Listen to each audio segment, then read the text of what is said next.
Iran സംഘർഷത്തിൽ 3 Indian നാവികർ കൊല്ലപ്പെട്ടു. ഒരു ഇന്ത്യക്കാരനെ പരിക്കേൽക്കുകയും ചെയ്തു.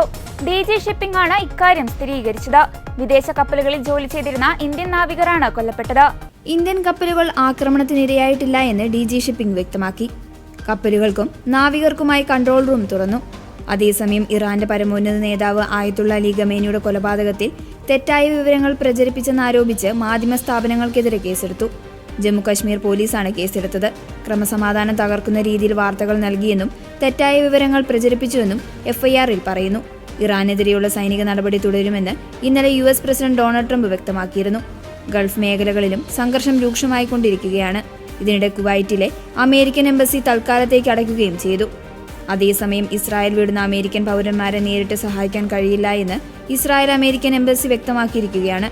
ഇസ്രായേൽ ടൂറിസം മന്ത്രാലയത്തിന്റെ സേവനം ഉപയോഗിക്കാനാണ് നിർദ്ദേശം. ഇതിന് സുരക്ഷാ ഉറപ്പ് നൽകാൻ കഴിയില്ല എന്നും സ്വന്തം നിലയ്ക്ക് തീരുമാനമെടുക്കണമെന്നുമാണ് എംബസിയുടെ നിർദ്ദേശം.